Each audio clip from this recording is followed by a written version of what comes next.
آج ہم غزوہ بدر کے بارے میں تذکرہ کریں گے۔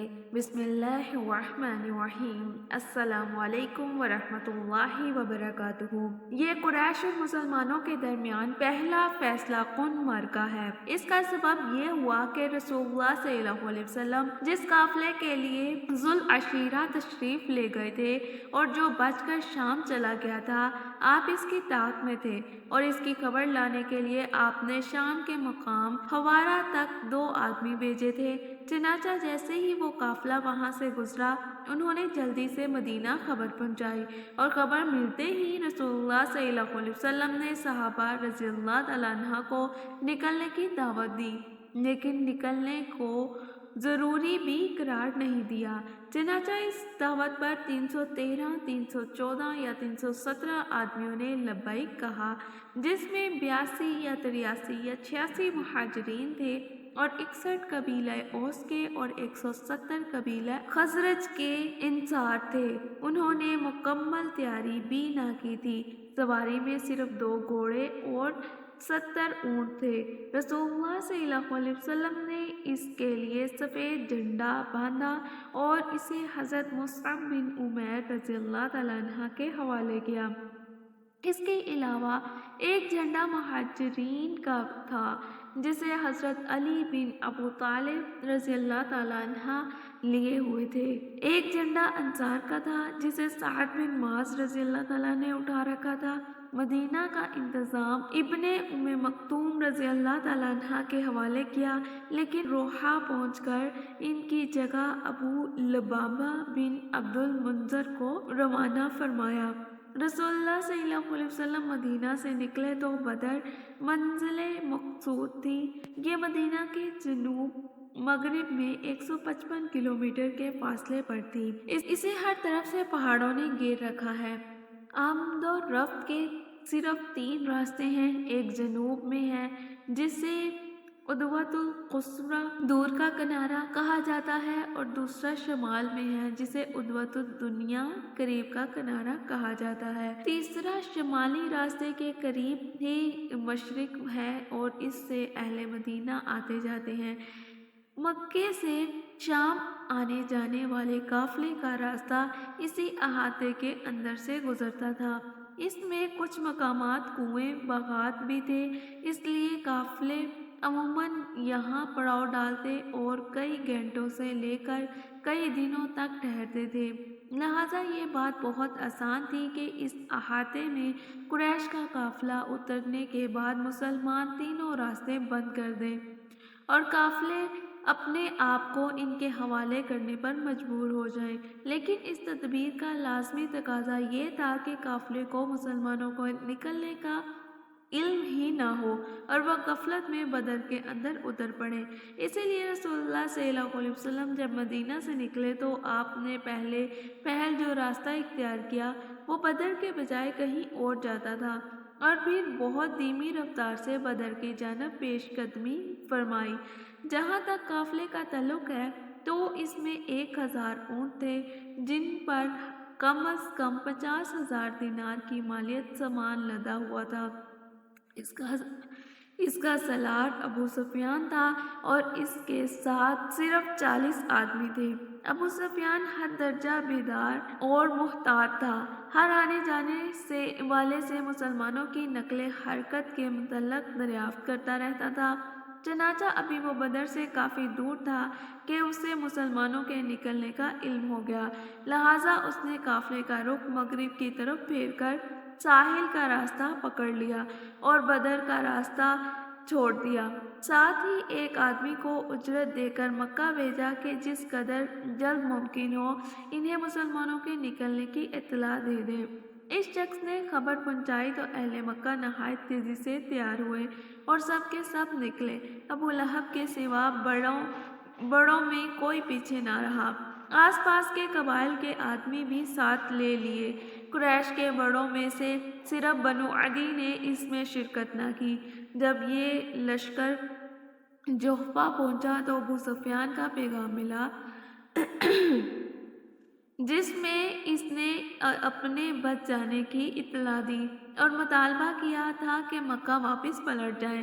چنانچہ ان لوگوں نے واپسی کا ارادہ کر لیا، مگر ابو جہل اپنے تکبر اور نحوست کے سبب اڑے آ گیا اور کسی کی واپسی کا فیصلہ نہ کیا اور کوئی واپس نہ ہو سکا۔ صرف بنو زہرہ اپنے خلیف اور رئیس احنس بن شریک ثقفی کے رائے پر واپس ہوئے۔ یہ 300 افراد تھے، باقی 1000 نفر کے لشکر نے اپنا سفر جاری رکھا تاکہ ادوۃ القصویٰ کے قریب پہنچ کر بدر کے باہر پہاڑوں کے پیچھے ایک وسیع میدان میں پڑاؤ ڈال لیں۔ ادھر رسول اللہ صلی اللہ علیہ وسلم کو راستے میں ہی مکہ کے عروج کا علم ہو گیا تھا، لہٰذا آپ نے مسلمانوں سے مشورہ کیا۔ اس پر حضرت ابوبکر رضی اللہ تعالیٰ عنہ اٹھے اور اچھی بات کہی، حضرت عمر فاروق رضی اللہ تعالیٰ عنہ اٹھے اور اچھی بات کہی، پھر حضرت مقدار رضی اللہ تعالیٰ عنہ اٹھے اور عرض پرواز ہوئے، اے اللہ کے رسول، واللہ ہم وہ بات نہیں کہیں گے جو بنی اسرائیل نے موسیٰ سے کہی تھی، موسیٰ علیہ السلام سے کہی تھی، تم اور تمہارا رب جاؤ اور لڑو، ہم یہیں بیٹھے ہیں، بلکہ ہم آپ کے دائیں بائیں آگے پیچھے سے لڑیں گے۔ اس سے رسول اللہ صلی اللہ علیہ وسلم کا چہرہ مبارک دمک اٹھا اور آپ مسرور ہو گئے۔ اس کے بعد آپ نے فرمایا، مسلمانوں مجھے مشورہ دو۔ اس پر انصار کے رئیس حضرت سعد بن معاذ رضی اللہ تعالیٰ عنہ اٹھے، عرض پرواز ہوئے، یا رسول اللہ، گویا آپ ہماری طرف اشارہ فرما رہے ہیں، تو اس ذات کی قسم جس نے آپ کو حق کے ساتھ بھیجا ہے، اگر آپ ہمارے سمندر پر لے جائیں اور اس میں کودنا چاہیں تو ہم اس میں بھی آپ کے ساتھ کود پڑیں گے، ہمارا ایک آدمی بھی پیچھے نہ رہے گا۔ ہمیں قطعاً کوئی ہچکچاہٹ نہیں کہ کل آپ ہمارے ساتھ دشمن سے ٹکرا جائیں اور ہم جنگ میں پامردے لڑنے میں جواں مرد ہیں، اور توقع ہے کہ اللہ آپ کو ہمارا وہ جوہر دکھلائے جس سے آپ کی آنکھیں ٹھنڈی ہو جائیں، لہٰذا ہمیں لے کر بڑھیں، اللہ برکت دے۔ انہوں نے گفتگو کے دوران میں یہ بھی کہا، اس ذات کی قسم جس نے آپ کو حق کے ساتھ بھیجا ہے، اگر آپ پیش قدمی کرتے ہوئے برقِ گیمات تک جائیں تب بھی ہم آپ کے ساتھ ہیں۔ اس سے رسول اللہ صلی اللہ علیہ وسلم پر خوشی کی لہر دوڑ پڑی۔ آپ صلی اللہ علیہ وسلم نے فرمایا، چلو اور خوش ہو جاؤ، کیونکہ مجھ سے اللہ تعالیٰ نے 2 گروہوں میں سے ایک کا وعدہ کیا ہے، واللہ اس وقت میں گویا قوم کے قتل گاہیں دیکھ رہا ہوں۔ پھر آپ نے بدر کی جانب پیش قدمی اختیار کی اور وہاں اسی رات پہنچے جس رات مشرکین پہنچے تھے۔ وہاں پہنچ کر آپ نے میدان بدر کے اندر ادوۃ الدنیا کے قریب پڑاؤ ڈالا، لیکن حضرت حباب بن منظر رضی اللہ تعالیٰ عنہ نے مشورہ دیا کہ آپ آگے بڑھ جائیں اور جو چشمہ دشمن کے سب سے زیادہ قریب ہے اس پر پڑاؤ ڈالیں، تاکہ مسلمان حوض بنا کر اپنے لیے پانی جمع کر لیں اور بقیہ چشمے کو پاٹ دیں، اسی طرح دشمن پانی سے محروم ہو جائے گا۔ چنانچہ آپ نے یہی کیا۔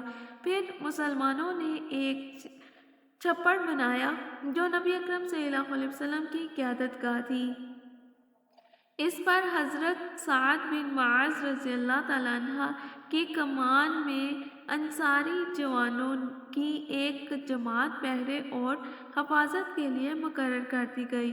اس کے بعد رسول اللہ صلی اللہ علیہ وسلم نے لشکر کی ترتیب فرمائی اور میدان جنگ کا چکر لگایا۔ وہاں آپ نے ہاتھ کا اشارہ کر کے فرمایا، یہ کل فلاں کی قتل گاہ ہے اور یہ کل فلاں کی قتل گاہ ہے۔ پھر ایک درخت کی جڑ کے پاس نماز پڑھتے ہوئے رات گزاری۔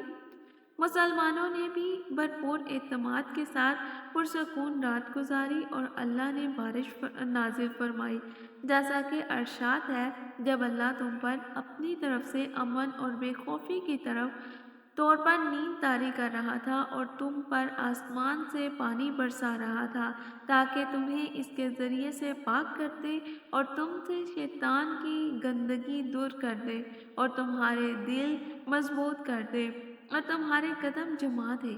پھر صبح ہی یعنی جمعے کی صبح 17 رمضان 2 ہجری کو دونوں فوجوں کا آمنا سامنا ہوا تو رسول اللہ صلی اللہ علیہ وسلم نے دعا فرمائی، اے اللہ، یہ قریش ہے جو اپنے غرور و تکبر کے ساتھ تیری مخالفت کرتے ہوئے اور تیرے رسول کو جھٹلاتے ہوئے آئے ہیں۔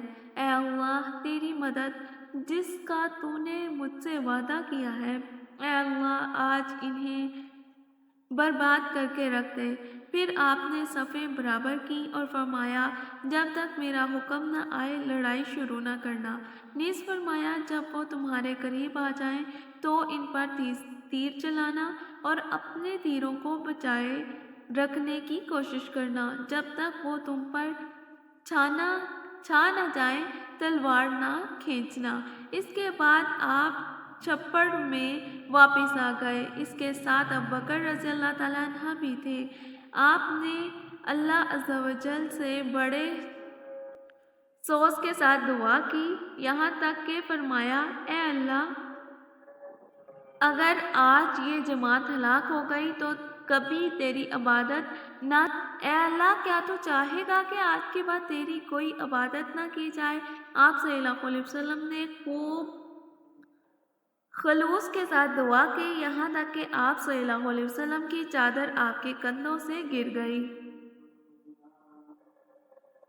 حضرت ابوبکر صدیق رضی اللہ تعالیٰ عنہ نے چادر درست کی اور عرض پرواز ہوئے، اے اللہ کے رسول، بس فرمائیے۔ آپ نے اپنے رب سے جی بھر کر دعا فرما لی ہے۔ یہ تھی آج کی ویڈیو، جو کہ آج اتنا ہی کافی ہے۔